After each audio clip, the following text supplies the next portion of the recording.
is Jessica Chica, and I am the Chapel Associate for Lutheran Ministry at Marsh Chapel at Boston University. My name is Lisa Tornator. I'm Sustainability Outreach Coordinator at Sustainability at BU. I'm John Hart, Professor of Christian Ethics at Boston University School of Theology. My particular interest is socio-ecological praxis ethics. That's a term that I came up with. I've always been frugal, if you will, and that I think comes from my dad. And we were always taught at home to use what we had. It wasn't go out and buy something new every week. It was, this is what we've got. And in the day-to-day, just sort of thinking, is this something that I really need versus something that I want? Yes. Is this going to be is this going to be something that's going to be beneficial for the rest of the planet, or is it really just going to be beneficial for my own needs and wants? I've always been in a sense of engagement with the natural world. Even growing up in New York City as a child, I used to like going out into the woods and so forth.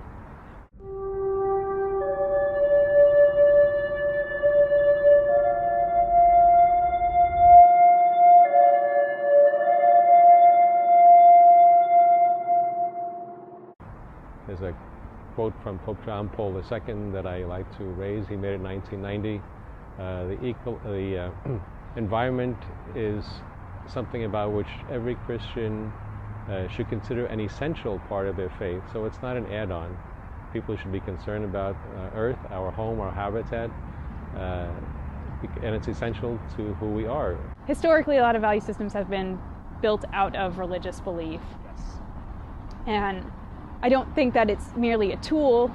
I don't think we're just using religion as a tool to say, like, this is a way that we can get people involved in environmentalism. Yes, right. I think that it really is within the religious traditions that there needs to be a care and concern for the rest of the natural world.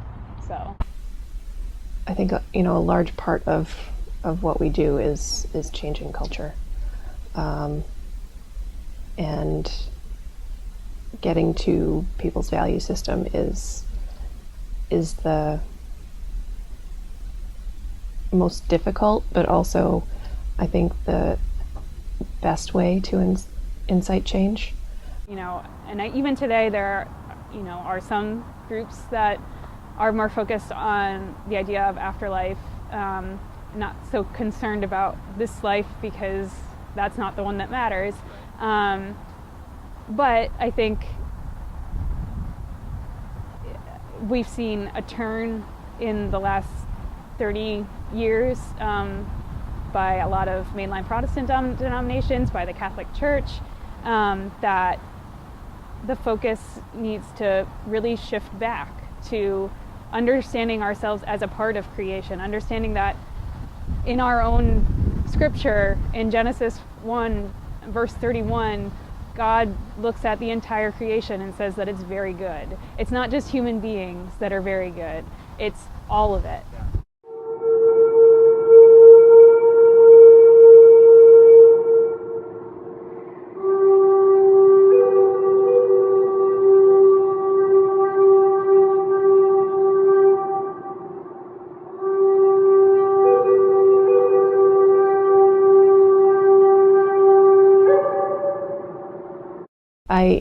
I see the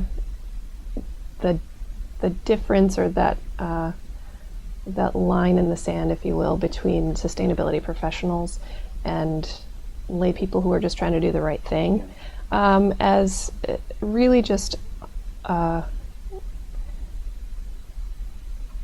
language. So my next book was called Sacramental Commons. It really embraces the work that I do, the sacramental part.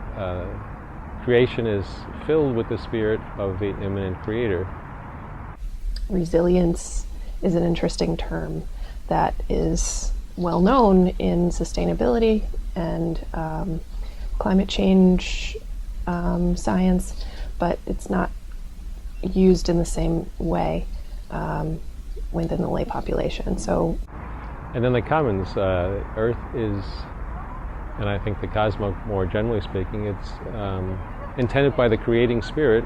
It should be able to provide for the needs of all living beings, all biota, and therefore it's a commons. And sometimes people appropriate too much of it for themselves, and we have wide separations, we have income gaps. And so resilience for us as sustainability professionals really is talking about creating a more resilient society to live through the changing climate, to be able to survive within a changing climate, and really to preserve our way of life. Even just having someone say from the pulpit, that the earth is something that we need to value, and that, it is important to focus on humankind, but it's also important to focus on the rest of the world as well. Without the rest of the world, there is nothing for us to be dependent upon. So.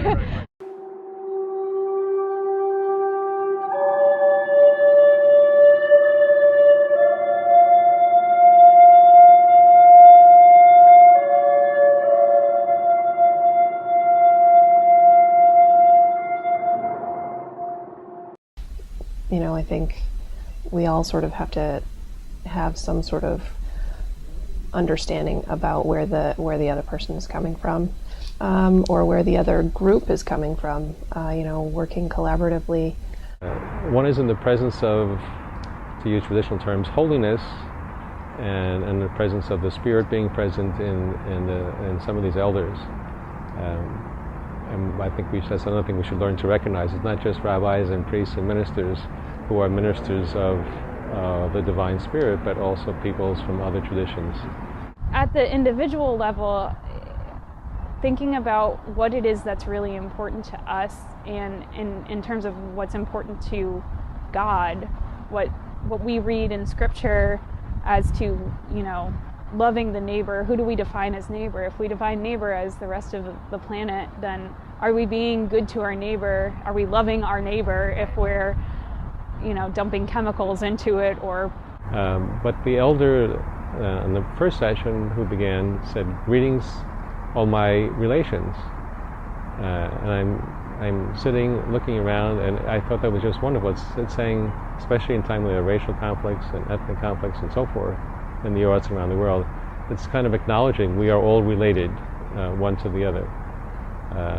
I thought of another image: we are all stardust. All of us began in the primordial explosion of the Big Bang.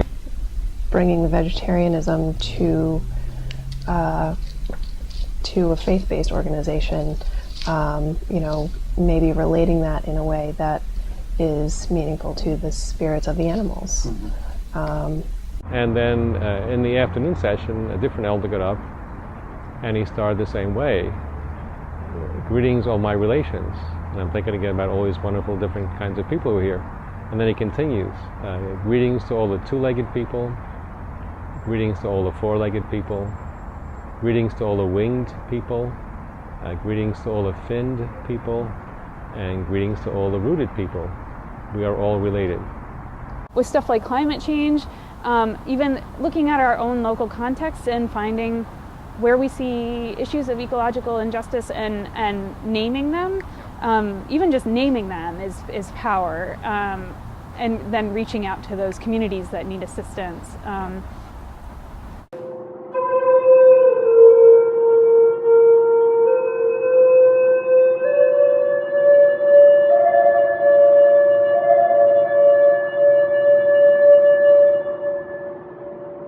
I think values are, getting someone to value a piece of paper or an apple core as not just trash, but as something that can be remade.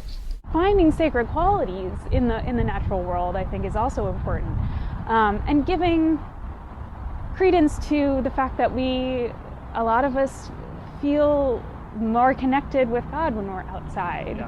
When we're asked to picture a place where we feel most calm, it's outside. there's something to that. If it, psychologically, if we're like, if we crave to be, you know, under blue skies and with trees and near bodies of water or whatever, there must be something to that, you know. So I think as people open their eyes and they look around at the creation and at other creatures, humans, but others in the world around them, they can have a greater sense of affinity for other sorts, other types of life. I think at BU, you know, we're in a very urban context, but there's definitely opportunities. There's still opportunities, even though we're in that context, to make connection with the natural world. We have a beautiful river that runs through our campus. We, you know, the Esplanade is right across Starrow Drive, you know. I've seen in the city of Boston, I've seen raccoons in trees, I've seen foxes, I've seen rabbits, different kinds of birds. It's amazing. Somebody told me they had seen a coyote too. You know, we have even squirrels and birds, you know, it's the occasional rat, you know, it's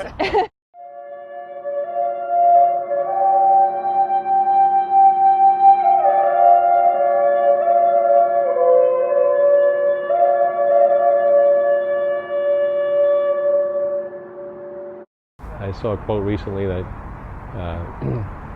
people do not find God in church, they take God with them when they go to church, and then their minds are open and expanded, maybe to discover more about what God is like, not what they would like God to be like or thought God was like.